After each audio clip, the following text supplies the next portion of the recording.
देश में आडवाणी और राम मंदिर आंदोलन एक दूसरे के पूरक रहे हैं। आडवाणी को यह अलंकरण देकर पीएम मोदी ने राम मंदिर की स्थापना को और बीजेपी को खड़ा करने में उनके योगदान को सम्मानित किया है। प्रधानमंत्री नरेंद्र मोदी ने भारतीय जनता पार्टी के वयोवृद्ध नेता और पूर्व उप प्रधानमंत्री लाल कृष्ण आडवाणी को देश का सर्वोच्च अलंकरण भारत रत्न से सम्मानित करने का ऐलान किया है। यह अलंकरण पाने वाले वो बीजेपी के दूसरे बड़े नेता है। इससे पहले भूतपूर्व पीएम अटल बिहारी वाजपेयी को भी इससे सम्मानित किया जा चुका है। आडवाणी को यह सम्मान देकर पीएम मोदी और उनकी सरकार ने राम मंदिर की स्थापना और बीजेपी को खड़ा करने में उनके योगदान को सम्मान दिया है।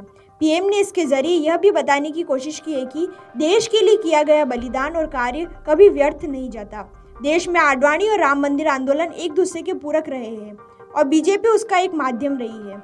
2024 के आम चुनावों से ठीक पहले जहां राम मंदिर का निर्माण और वहां राम लल्ला की भव्य प्राण प्रतिष्ठा हुई, वहीं इसके आर्किटेक्ट और स्वप्न दृष्टा आडवाणी को भारत रत्न का ऐलान कर पीएम मोदी ने चुनावी साल में न सिर्फ बीजेपी की जीत की हैट्रिक लगाने वाले समीकरण गढ़े और उसकी स्क्रिप्ट लिखी है, बल्कि तमाम राजनीतिक विरोधियों के मुंह पर भी ताला जड़ा है। नरेंद्र मोदी के प्रधानमंत्री बनने के बाद से विरोधी लाल कृष्ण आडवाणी को लेकर उन पर राजनीति हथियाने और पार्टी के वरिष्ठ नेताओं को हाशिए पर धकेलने के आरोप लगाते रहे हैं। बीजेपी में मोदी और शाह के उभार के बाद आडवाणी और मुरली मनोहर जोशी जैसे नेताओं को मार्गदर्शक मंडल में भेज दिया गया था, लेकिन आडवाणी को सर्वोच्च अलंकरण से सम्मानित कर मोदी ने स्पष्ट कर दिया है कि बीजेपी वरिष्ठों का सम्मान करना भी जानती है और युवाओं को मान देना भी जानती है।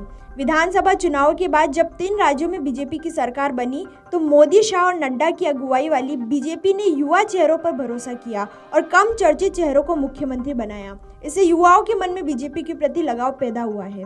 बीजेपी ने नए मुख्यमंत्रियों और उप मुख्यमंत्रियों के चयन में सामाजिक समीकरणों का भी विशेष ख्याल रखा है और सामाजिक न्याय की अवधारणा को जमीन पर उतारने की कोशिश कर आम चुनावों के मद्देनजर ओबीसी वर्ग को अपने पाले में करने की भी स्क्रिप्ट तैयार की है। नए मतदाताओं पर नजर तमाम कवायदों के जरिए बीजेपी महिलाओं और युवाओं पर फोकस कर रही है। भारत की कुल अनुमानित जनसंख्या 137.63 करोड़ है। इसमें 87.75% लोग वोट देने की योग्यता रखते हैं। चुनाव आयोग के आंकड़ों की माने तो साल 2019 के लोकसभा चुनाव के दौरान लगभग 10 करोड़ ऐसे मतदाता थे जिन्होंने पहली बार वोटिंग की थी। साल 2018 में आरटीआई से मिले आंकड़ों के अनुसार भारत की कुल आबादी में 4.85 करोड़ 18 से 19 साल के युवा है। आडवाणी के से पहले बिहार के भूतपूर्व मुख्यमंत्री कर्पूरी ठाकुर को भी उनकी 100वीं जयंती की पूर्व संध्या पर भारत रत्न से सम्मानित करने का ऐलान मोदी सरकार ने पिछले दिनों किया था। कर्पूरी ठाकुर नाई समुदाय से ताल्लुक रखते हैं, जो अत्यंत पिछड़ा वर्ग ईबीसी कैटेगरी में आता है। यह समुदाय समाज में हाशिए पर रहता है, लेकिन कर्पूरी के बहाने मोदी ने ईबीसी समुदाय को अपने पाले में लामबंद करने की कोशिश की है। बिहार में इस कैटेगरी की आबादी 36% है, जो नीतीश का बड़ा वोट बैंक रहा है। मोदी ने कर्पूरी दाव और नीतीश को साथ लेकर इस 36% आबादी के एनडीए के पाले में करने की भी कहानी लिखी है। इसके अलावा हालिया फैसलों और कदमों से हिंदुत्व का नैरेटिव सेट कर भाजपा और मोदी सरकार ने बड़े समुदाय को अपने पाले में करने की कोशिश भी की है। Video desk अमरउजाला.com।